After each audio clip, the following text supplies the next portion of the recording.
Hello everyone, it's Cheryl Millett here, and let me know if you can hear me okay, because I have my speaker on here, but if you can't hear me, please let me know. Say hello if you're coming on. This would be great. To as usual, I have this other system, this new Facebook Live scenario, and I don't get to see who's on. But maybe one of these days I'll see how it works. Here, and I think we are close to being a year from when the first lockdown happened, and the narrative is continuing on as a third lockdown to come down. But let's not talk about that. Let's not even focus on that. One of the things about Live at Fives, just a little bit for those who are new, is that we're going to talk about something completely different, something completely new, and maybe not so much for certain things for somebody, but then we'll go into news or what's going on, something like that, or what came into my awareness, and then we'll go into some laughter, some jokes, some puns, something like that to leave us all on a lighter note. It'd be nice to be light even in this Live at 5 discussion. At the end of the day, we can be. So we can talk about everything and anything here. Here we go. What's the something new? Here's something new I want to show you. I have a lovely little bottle here. I'm going to hold it up to the camera and see if you can see it. There you go. Genuine Siberian, yeah, over in Russia. Cedar Nut Oil. It is cold press. I just spoke to them today as to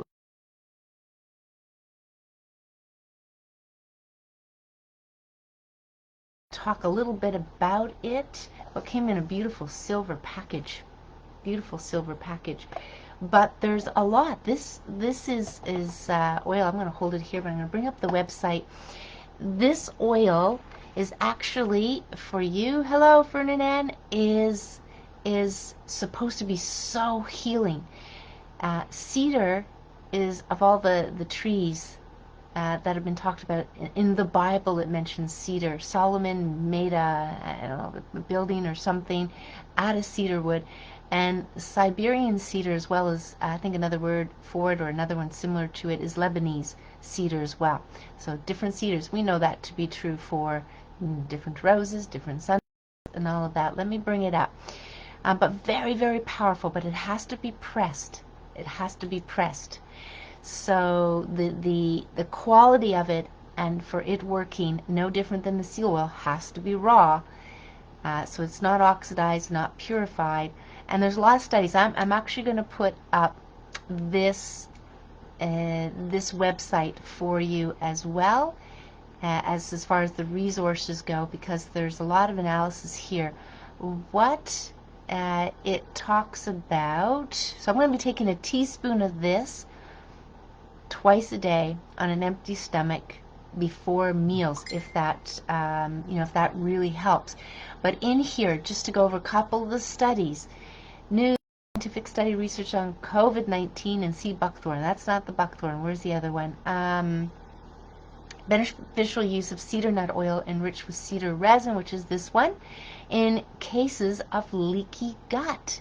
So Dr. Pavel Plenter, proctologist, head of the Central Clinical Hospital of the Russian Academy of Sciences, Moscow, Russia. So that's one. The other one is Marina, PhD, Institute of Diabetes and Endocrinological Research Center of the Ministry of Health of the Russian Federation, Moscow. Benefits of cedar nut oil under Ringing Cedars of Russia brand in diabetes diet. Now I'm going to try it, see what happens, but 2 teaspoons every day. But here's some other ones. Cedar products for the preservation of harmony in health in adulthood. Cedar power for improving the health of children and adolescents. Cedar nut flakes are the best quality breakfast for any family. I don't know how they make cedar nuts, but that cedar nut flakes. But let me tell you what cedar nut is actually in here. In North America, let's say, or in Canada, the thing that cedar nut actually is likened to is pine nuts. that's what it is. But of course, our pine nuts are probably not from cedar, Siberian cedar that way. What else? Yep, Nikolai Michkin, 2011, cedar resin, nature's miracle. And interesting, I have mentioned, and I will talk about it again, about chaga being the medicinal mushroom, and that the Russians, for decades, maybe even longer, probably longer, has consumed chaga tea for a very, very long time, and the Olympic athletes, so the Russian Olympic athletes, were using it as adaptogenic. I'm just going to turn off my, if I can get my phone to come on, the volume here. So that's, I just want to bring it, but I'm going to put the links below so you can explore the articles about to you. I have no no attachments or monetary anything to make there with the oil. And the reason the oil comes up, I might have talked about in the book club, Anastasia, doing 2 right now. One is a because there's 9 books. One is reading every month except for the summer months, so there's 9 books. And then another one where I'm reading it out loud, book 1. So within 10 weeks we'll go through one. But people are enjoying it for all that it brings. So that brings us to maybe a little bit of inspiration.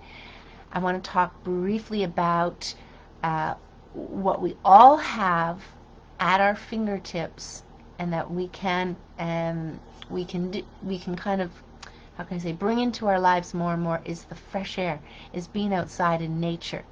And the other thing about that being outside in nature and fresh air is knowing that the air inside the home is more insulated. It kind of goes against, because we want the fresh air. If we breathe out our carbon dioxide, and we need oxygen to breathe in. So what if you have no plants? What if you have that? So it's fresh air. And one of the things about even Anastasia and reading there is they actually ask about reading outdoors in nature. So that's kind of how I'm going to tie it together. Waidan being a very ancient, I'll say Chinese exercise of movements, 19 simple movements that you can do within 20 minutes. You do a little faster, you'll be done quicker. But the idea is just that time every day, and you can do it 2 or 3 times as I do my research on it throughout the day if you require it, but also to do it outside in nature with those particular sounds. Now, Waidan, and I've been doing it for 10 years, just started teaching it for a couple of years, because it's so simple. You don't need a mat, you don't need to be down on the ground, you do it standing up, and to do it outside, easy. Bare feet, shoes, not inside, wherever you are. That's what I like about Waidan. And I just chose to do it quarterly so that it is something that's not all-encompassing of my time. But that starts in April. But I'll put the link down at some point. So let's go into the news. Let's go into the news. Yeah, you're going to try it, Pauline? It's not, I don't think it's that. It's you have to look it up and determine whether it's not something that you can get. But it's not like pine nuts. The cedar nut oil is not that. It's not cheap. I wish it were. I wish it were. But I think there are certain times if you get on their email list, they do discounts, and I think they have buy 3 get 1 free, which I'll probably work.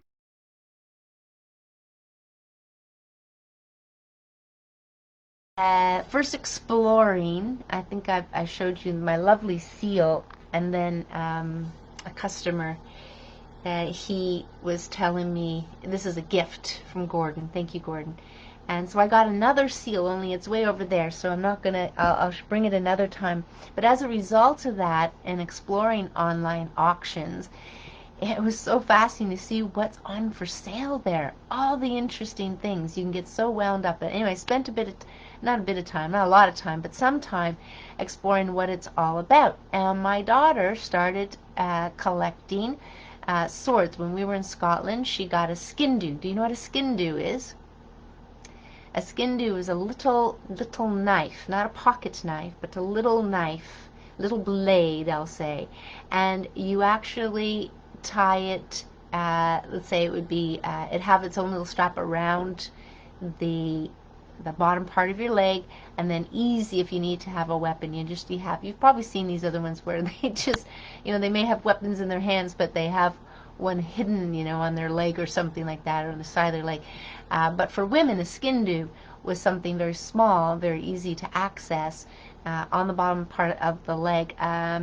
Maybe one time I'll bring it down. But anyway, to further the auction is that she wanted to collect some blades. I just so happened to come across some of these swords. Now these are two-handed swords, and I can see why, because they are, I don't know, 10, 20, 30 pounds. Like, they are very heavy. I'm going to show you one. I brought out one, and then just the other day I was on there and they had some Japanese. But what I wanted to say is, they plaster all over that you have to wear a mask, or you're not going to get service. I mean, they put it all out there, which reminds me of yesterday to pick up a couple of these Japanese swords, and there was nobody there yet, and so I got out of the car. I says, okay, I'm 10 minutes early, and I went and just had my scarf on. I brought it, didn't want to cause too much trouble. My daughter really wanted these swords, but he's like going, wow, what a cool car, it's vintage. When you're in the auction, they use the word vintage quite often. So this guy is working there. You just tell them your name. They're all in lots or whatever they go, and they kind of bring it to you. But we ended up talking about the truck, and no scarf on, no mask on or anything. But they do say scarf, which is very interesting. So let me show you these two swords. Two swords I brought picked up last week for my daughter. She was very excited. And then this other one, but this is huge. I don't know how it's going to show on here, but again, something fun. So again, I have to bring it up. So this must be 4.5 feet tall. Okay, so I'm just going to kind of bring it down here a little bit. Yeah, we'll see how it shows in here. If I can bring it down, I didn't realize, I tried to carry it, was like that. And then now I'm going to bring it up, and you'll see, oh, that's only halfway, that part there. So let me just hold it up entirely so you can see. And I don't kill my computer and burst it, but here you go. This thing is a, maybe it's 20 pounds. But anyway, this is a blade. I had no idea it was going to be 4.5 feet tall. But lovely anyway. Big gem at the end. And but it's a decorative one anyway, but crazy. So don't tick off my daughter, right? That's what you're probably saying. And then here's the other one, which is a Japanese one, which is this was I picked up yesterday. So very, very beautiful, as you can see, very beautiful. And then you can take it out. But I think it's still decorative at the end of the day. But they do a great job. They've got the scabbard and all that on it. But anyway, that's a little bit of fun just to experience that. I didn't know how strict they were going to be with the mask, but they weren't. They weren't so bad. So a little bit of a story from somebody that I know in the county here, Ontario, and she's building a house.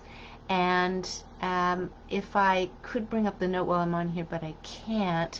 And the ideas, or I'll maybe try to do it here. The idea is she's building a house, and I don't want to use the right language here. Let's see if I'll be able to pull it up easily enough. And what happened is she got visitors. She got some visitors, and she was approaches, and you don't have the signs, she's probably not using a company. She's probably have people showing up, maybe even family. I didn't get to ask all of the questions, but they showed up, and I would say giving them a hard time. But let me just say here, this way I can read it, it'll be easier. Anyway, people are doing, you're building your house, they're putting on the drywall, and on the COVID side of safety, yeah, so they want a dispensable water container with soap and paper towel, hand sanitators, all of those kind of things.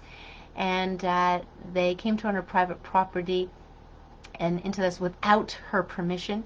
and the two houses, so they need to be wearing masks, even though they're on different floors. And I guess they just so happened to be driving by and stopped, but the guy was nice, and they're going to email some paperwork, and basically I just said, don't sign it, don't sign anything. But the idea is, this guy was from the Ministry of Labor, and but she also hadn't registered, her project with them. So here, whatever it is, the idea is, I got another call from Jack. Jack is not on here because he said he's on a meeting, but he also was commenting as well. The pressure with more and more people are getting crazy with having to wear the mask. Just I don't want to call it a further divide, but the idea is that it does seem strong, and it has been ever since the second lockdown, because people and businesses are fearful of getting in trouble and not being able to open when they need to and all that kind of stuff. So fear, lots and lots of fear. No question about it. Lots and lots of fear. So that's just kind of that. And the bylaw officers have not come back to see me. No further contact there. The other thing I want to talk about is, before I get into the mask, because I do want to get into the mask again, because I got I was reading some information that's actually relatively new, but Bibi Bacchus, have you ever heard that name before? Bibi Bacchus. I hadn't until a couple of weeks ago, and sometimes you do, but you don't pay attention. This lady went to jail. Now, she was sentenced for 8 years. It was, I think, between 7 and 8 that she actually was in there. But she was completely blindsided by the court system, and really, when she landed in jail, she was a realtor. And I'll let her tell the story, but it's very simple. From a simple way of describing it, she sold a house to a person who was in drug dealing, apparently, and had given her some money, and they were claiming she was involved in laundry. Of course, it was just all a mask or whatever to maybe, I don't even know how and why they chose her or any of that. Maybe it's just give them something to push, paper and stuff like that, and spend their time. But she was in the system, but like she expressed that it seemed like she was in a movie. It was like role playing, as Sacha Stone will say, and acting. When she ended up going through all that, no matter what she said, no matter what she did, no matter what proof, no matter what witnesses came up, none of it mattered at the end of the day. So she was end up charged and went to jail, and she then it was determined, based on her observation of everything, that something went down and she didn't know quite what it was. So she started embarking on learning about how things work.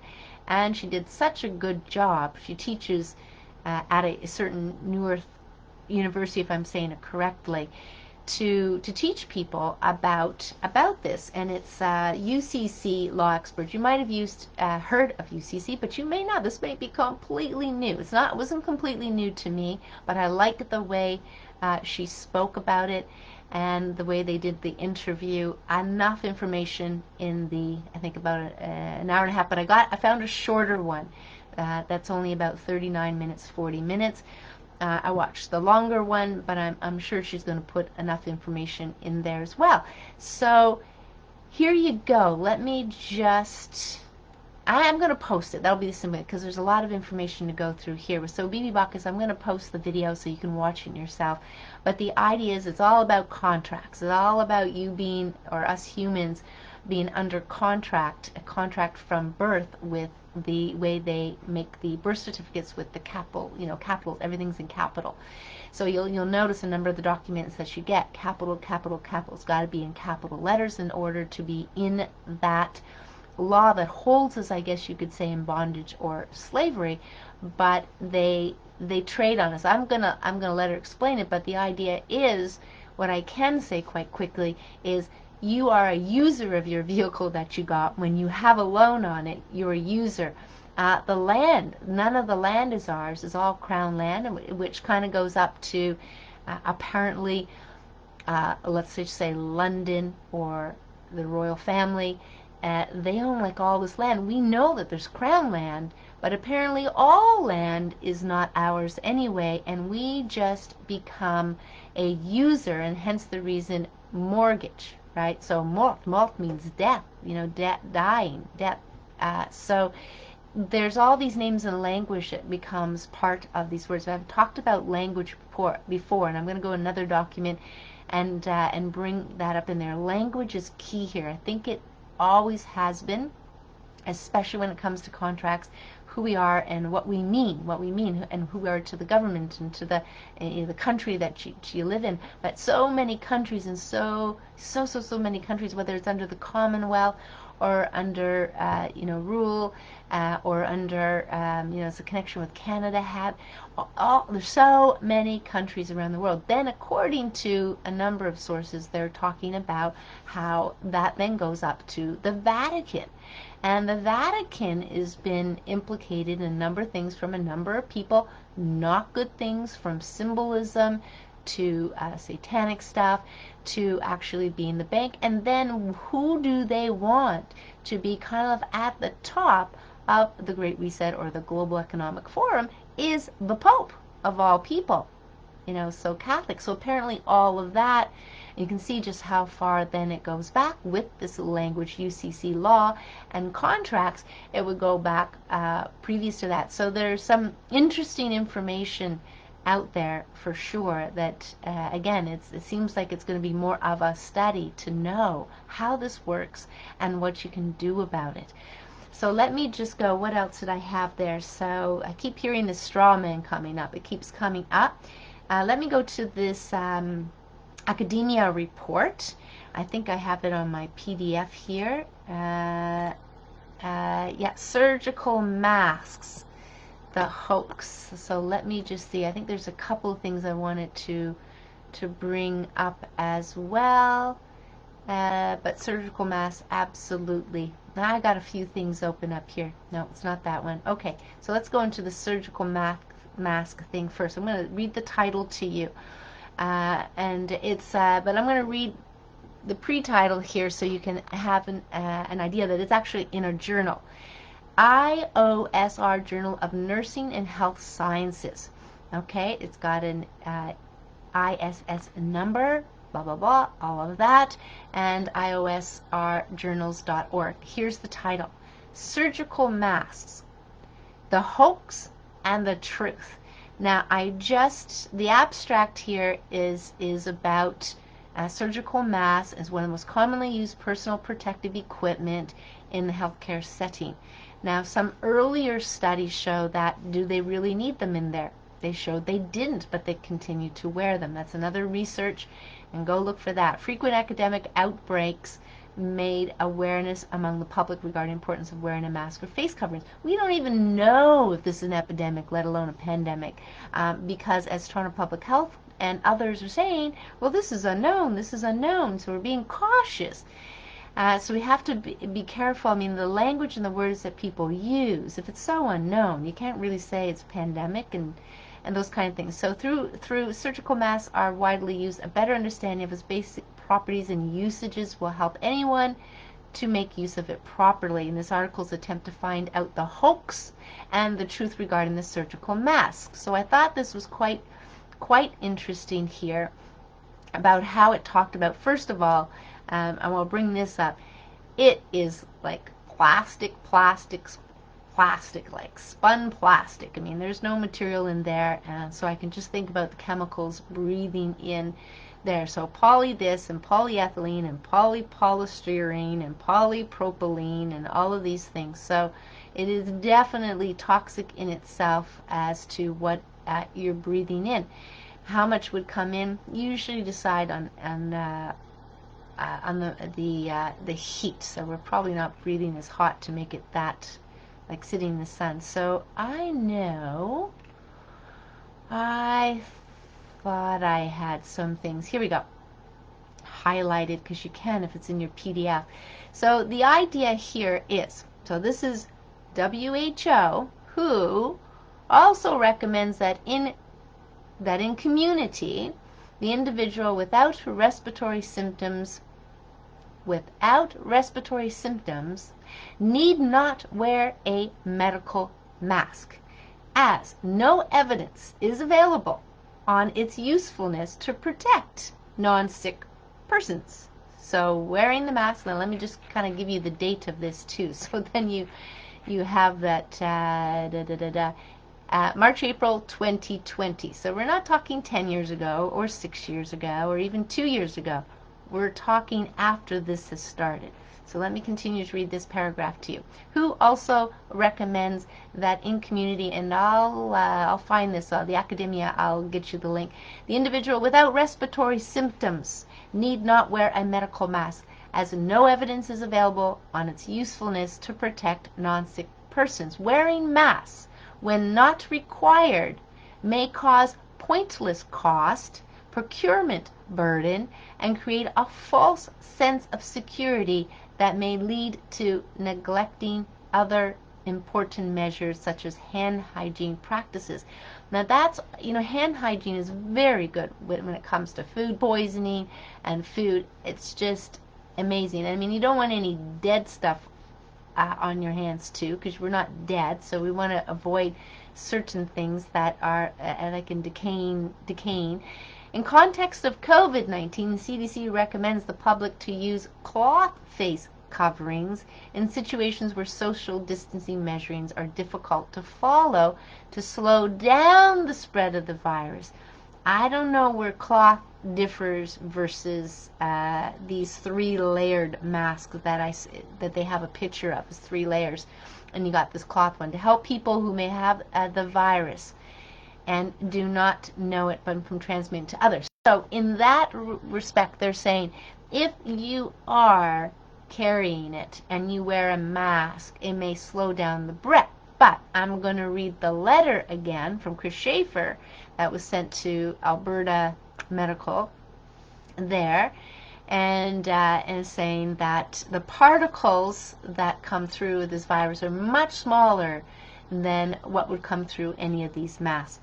So it also recommends that face covering should not be used in children under the age of 2 years and in one who is having trouble breathing.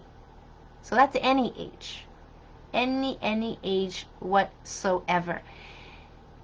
Well, how does this change? It doesn't change.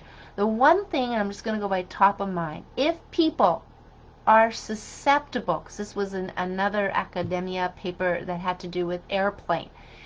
Let me see if I can bring that up quickly. If I can bring that one up too, because petitions every blah blah blah, surgical masks. Okay, so that one's that one. Open letters. Yeah, here it is here. Again, academia. I get these emails and I just thought I'd pour into them. What's the, reading 3 pages here, 5 pages here, any day. So here we go. Airborne disease transmission starts from infectious agents exhaled from an infected person. Then the infectious agents disperse in the air and are finally inhaled by a susceptible person. Susceptible person. And they mention susceptible in this article quite a few times.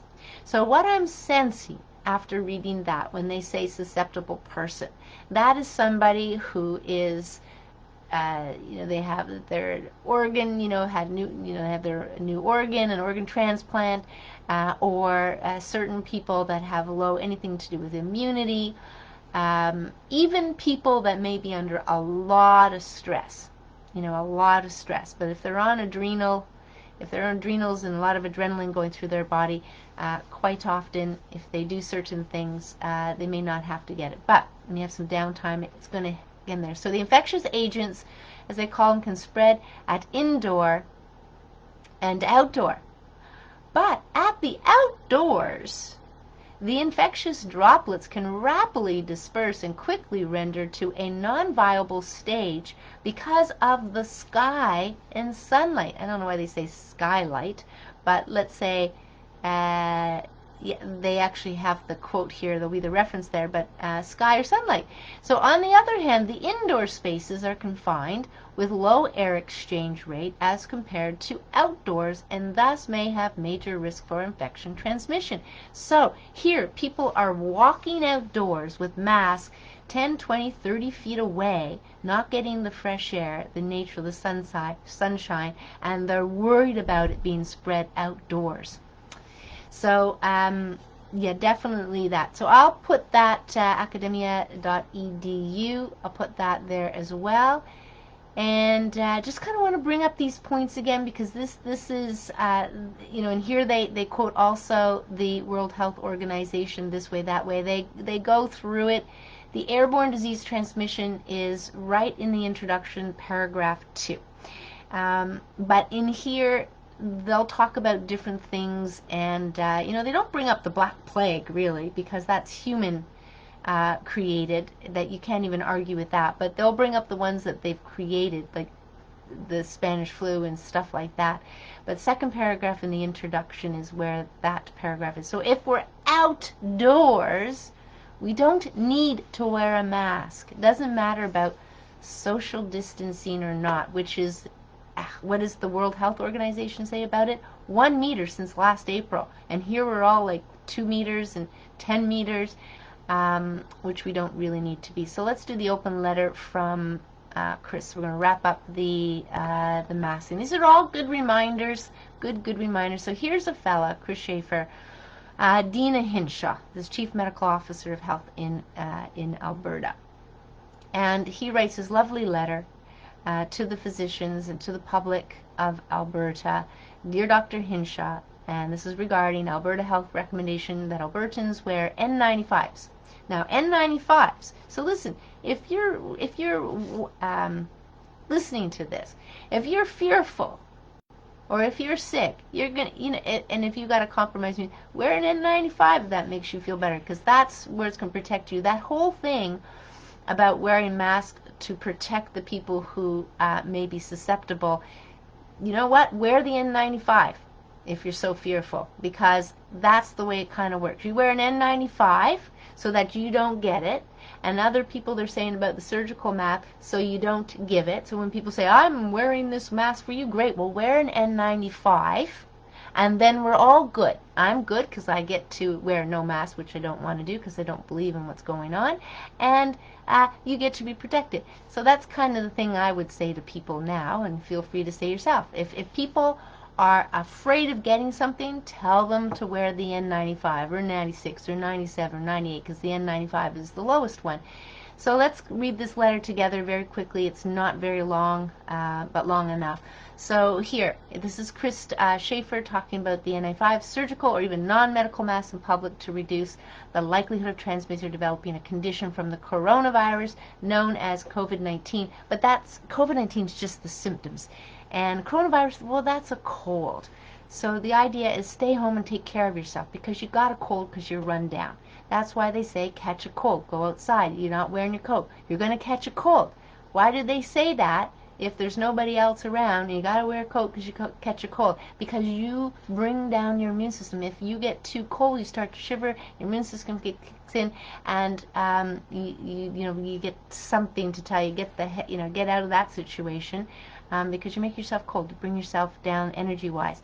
So here's what he says. I've been teaching and conducting respiratory fit testing for over 20 years, and now currently for my company, SafeCalm Training Company, Inc. My clients include many government departments, our military, healthcare providers with Alberta Health Services, educational institutions, and private industry. I'm a published author and recognized authority on this subject.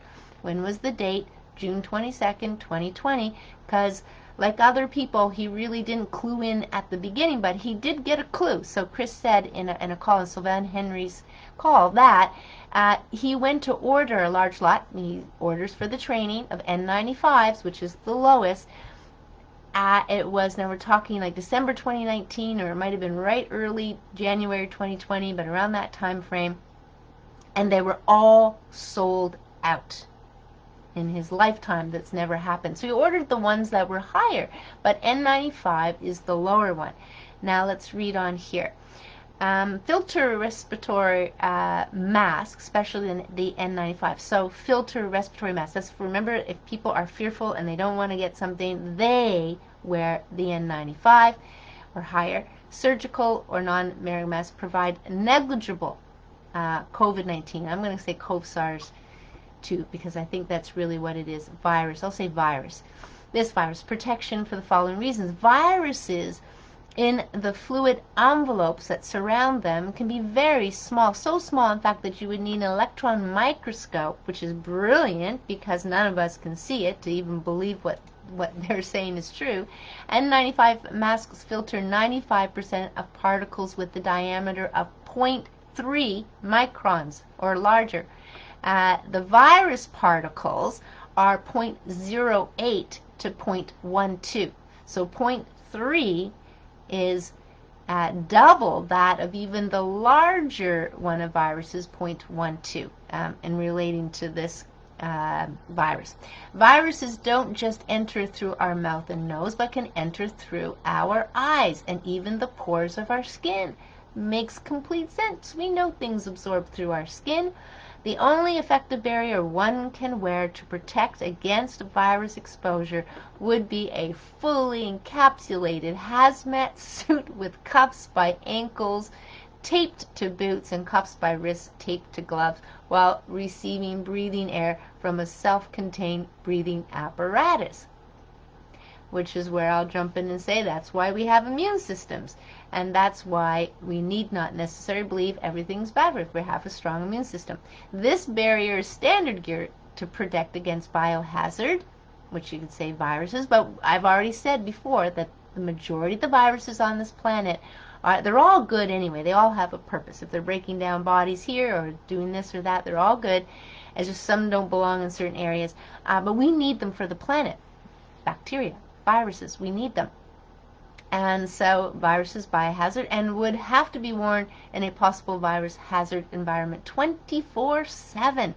You know, if you really wanted to be in the bubble, you know, the boy in the bubble, remember that, you'd have to be that in order not to have any of these. But they're good. They build up our system.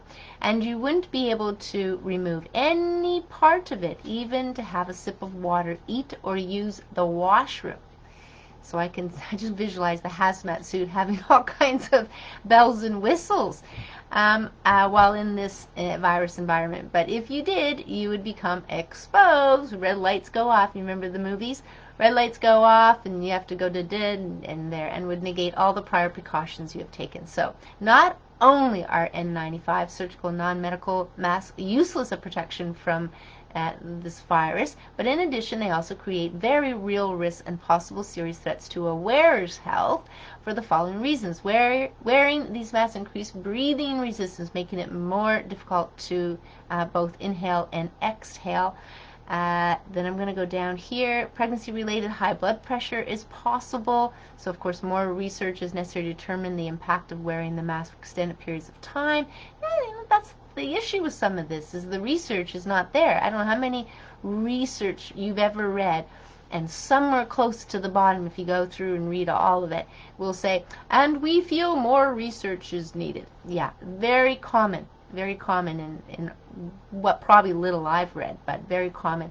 B, in order for any respiratory mask to offer protection to a specific user, that user must be individually fitted with these N95 masks. That's why they have the plastic, and you can adjust with the right type, right size. If male, face must be clean shaven. Of course, if you have a beard here and then you've got all the pockets there where the hair is, only mustache, short mustache is allowed. Next, the user must be fit tested with that respirator by a trained professional to determine whether or not the respirator is providing the user with an airtight seal, a requirement for any respirator mask. So, C, N95 mask, N for not resistant to oil particles. So 95 for the percentage of protection is the lowest level of all respirator masks. These masks, even when properly sized and fitted, will not protect against virus exposure. However, they are capable of adequate protection from larger particles like dander, pollen, sawdust. And so the earlier research, and again, you don't have to read it all, things like, what if you're doing operations on certain people and, blood splatter, like these kind of things would be protective for people. So non-medical or homemade masks are dangerous because not engineered for the efficient yet protective requirements of easy inhalation and effective purging of exhaled carbon dioxide. Could cause an oxygen deficiency for the user. I've heard and listened to people who have passed out and has serious brain injuries. Could cause an accumulation of carbon dioxide for the user. That's not healthy in whatever doses for any length of time. Shouldn't be recommended under any circumstance. I like that one. Shouldn't be recommended under any circumstances. So they increase the body temperature, which if you increase your body temperature, and especially if you're dehydrated, that's not good. So in physical stress could cause high temperature alert on a thermometer gun. Oh, great. So now you're getting tested with the thing in your head and you have a higher temperature. They impede verbal communication. Oh yeah, that's for sure. I've had to ask people sincerely and genuinely when I couldn't hear them to repeat themselves. N95, surgical and non-medical masks can create infections and possible disease all by themselves by causing exhaled warm moist air to accumulate on the inside of the material mask. I've seen it. Moisture, a lot of moisture there, right in front of the user's mouth and nose. So if you have that moisture there and it's warm, this is where bacteria can grow. This is where things can grow. And nature would take it out and be mixed in nature and air and everything would be all good. So that is why N95 and other disposable masks were only designed to be for a short duration, specific tasks used and then immediately discarded. Isn't it great that a good majority of people no, not really great, but that they work for people. And this whole setup of the education system and working for people and not being self-employed and having your own, then you are beholden to do what they tell you to do, your bosses. So how interesting is that with that setup more and more? That's why I ask you, if you want to do an exercise, if you had to be self-employed, what would you do? What would you do? So I'll put that up there. It's a great, thanks, Chris, shout out to Chris Schaefer, who did this letter, and it's at on academia.edu. So I'll put that down below as well. And so let me think what else there is as far as that goes. Open letter, yep, read that. So the key things that kind of come up again that I'm hearing is this is unknown, this is unknown, this is unknown. So if it's so unknown, why are we doing what we're doing? And the numbers. So it just doesn't add up. It's so illogical. It's crazy how illogical it is. So good news, there's a lawyers, which you might be familiar, most of you might be familiar with the lawyer out of Germany, and then you know of Rocco right here, and they're going to sue who? For misleading world over COVID. Just a short article, I'm not going to read it, but I'll post it up. So that's good news. This is in the Israeli National News. And lawyers to sue who for misleading world over COVID-19 outbreak. So consumer protection trial lawyer Rainier Fulmich says agencies knowingly misled governments across the world. Of course, we know this is, how can we not know? Those who don't know yet are learning, and more people are learning. And the writing's all on the wall. So it's all good. It's all good. It's what people are saying. Sit back and enjoy the show, but not sit back and enjoy the show. It's not about sitting back and getting the popcorn. So yeah, it's just a short one, but you can read it. It's a new article, February the 28th, 2021. So that's great news. And some other good news is, I won't play it, but I will put the link up. National Citizens Coalition, Canadian, start spreading the news outside of Canada media bubble. The world is filled with good news on reopenings. And no more lockdowns. And in China, no more masks. And what what Japan has never done, and their economy is booming, which is why it's more important than ever to challenge our governments to act with hope and common sense and to embrace evidence-based policy over more hysteria. So we're just contacting my MPP to talk about the lockdowns and just to say how much it is not healthy, and why I do the extra walks every day, no, twice a week now, so 3 in a week now versus only 1 before, and very, very, very well received. So there's a petition that's going on, and this will give you a little bit more detail of what I was talking about. And it is about to the Canadian government, and it has to do with a number of things. Citizens and residents of Canada. I'll let you read through it, but the idea is closed for signatures. Oh, it's already closed for signatures, but at the same time, they talk about being able to, now I'm trying to read on here, but I think it's about being able to, the majority of symptoms of the virus communications and mandates by health officials include social distancing, masking, hand sanitizing, contact tracing, and injections. But this is to do with using health products. That's what I think it has to do with.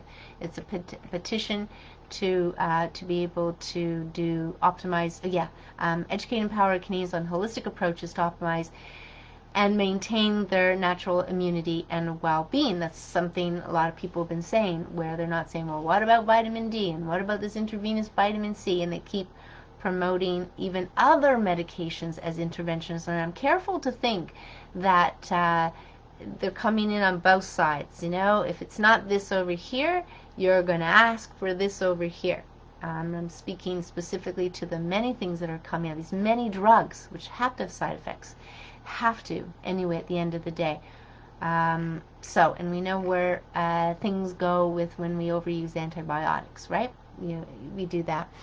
Oh, there's some crazy things that are out there, but just knowing who we are, and that if the government actually, as people, we are under contract in many ways because we have these various documents, it would be good to know. And that's that. It would be absolutely good to know if for some reason over the years they decided that with legal jargon and with legal setup that we become property, property. And but now it's time for the lighter side. The lighter side, I'm going to come back on to Facebook here and see. Hello.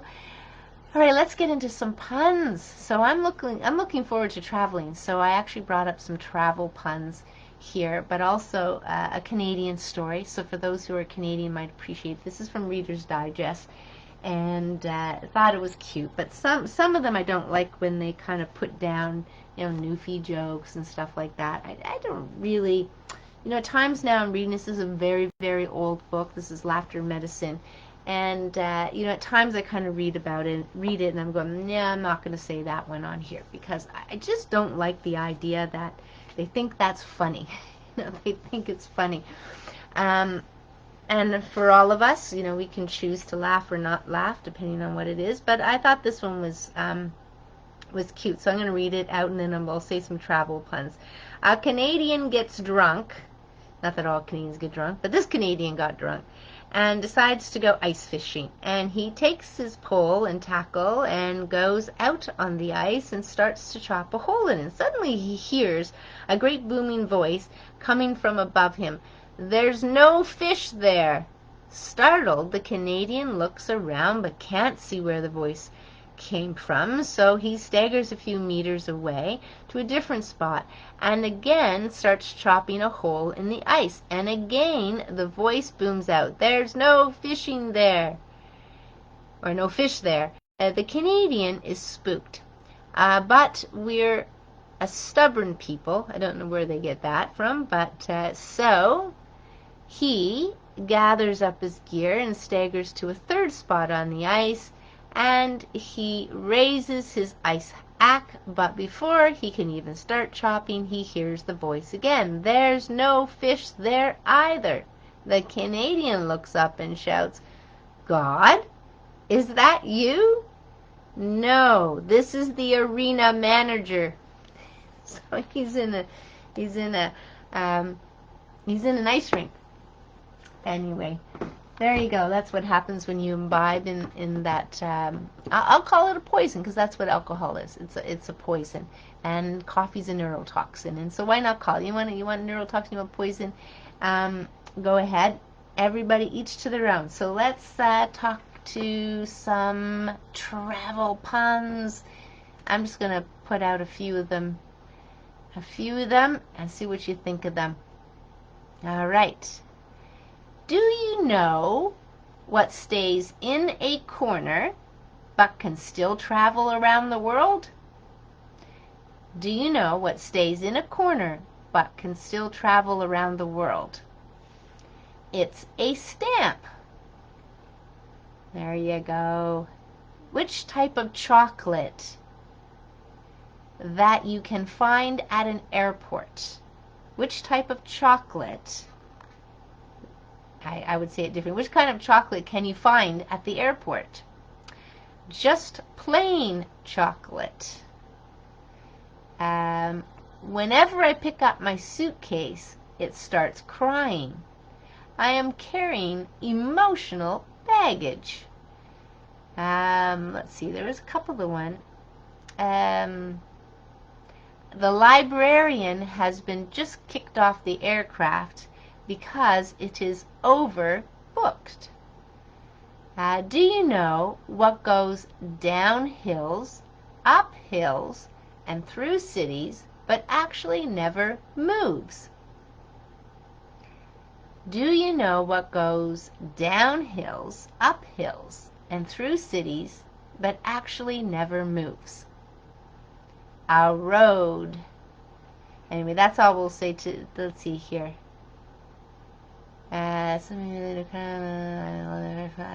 Right. Since I met the beautiful lady on the aircraft, it was love at first sight. There's some spelling mistakes here, but anyway, there you go. There's some travel puns. I promise I will find some better ones, but there's the puns today. So some of them are this, or some of them are that. Some of them are clearly, you have to see the picture of it, no question about it.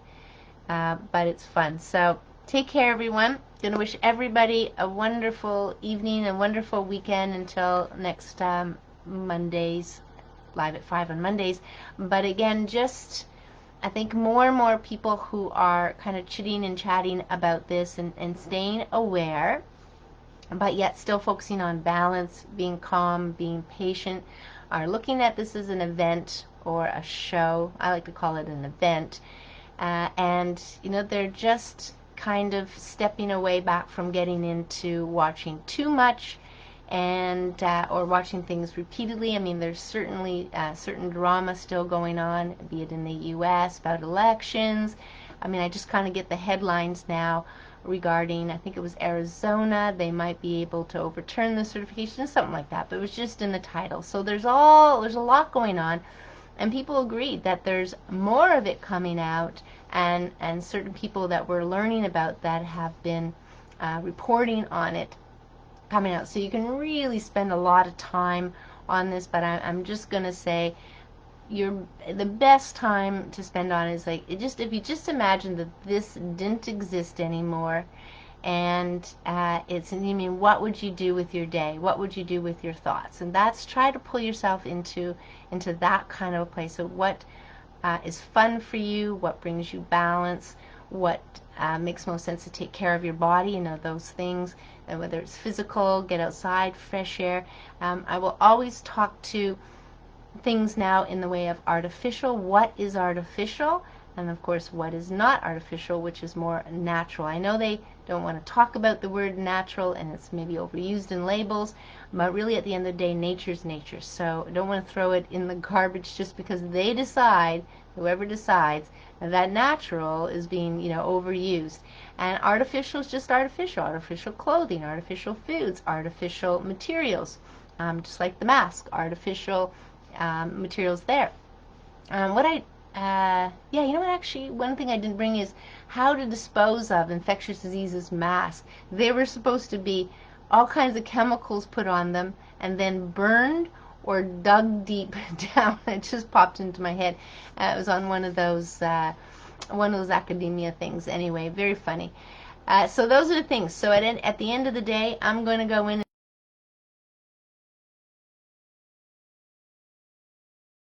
buffalo meat. But in reading it, and I'll be able to show you. I'll show you some on Monday. I'll show you some on Monday. It doesn't last as long as other dried stuff. Like there's actually a very short, I think up to 3 months, and it is so important. No different than sashimi for Japanese, that you have no fat. That's don't want any fat, because that's what what oxidizes. And even this being saturated fat on the buffalo, so you have to try to remove as much fat visible possible, because that will make a difference to how long it stays. Now we're thinking of jerky as in jerky not in the fridge. I'm probably going to put mine in the fridge anyway. Well, let's see how it goes, and I'll let you know how it goes. It's much easier to make yogurt by the sounds of it, so I'm good with that. But yeah, so always thinking about nature and natural, and how that makes more sense into our lives, for how it helps the planet, how it helps nature, how it helps all of us. That seems the way to go more and more. So take care, everyone. Again, have a wonderful evening. Make sure, again, balance. Have a fun time, and then we'll see you next Monday at live at 5. So take care. Bye for now.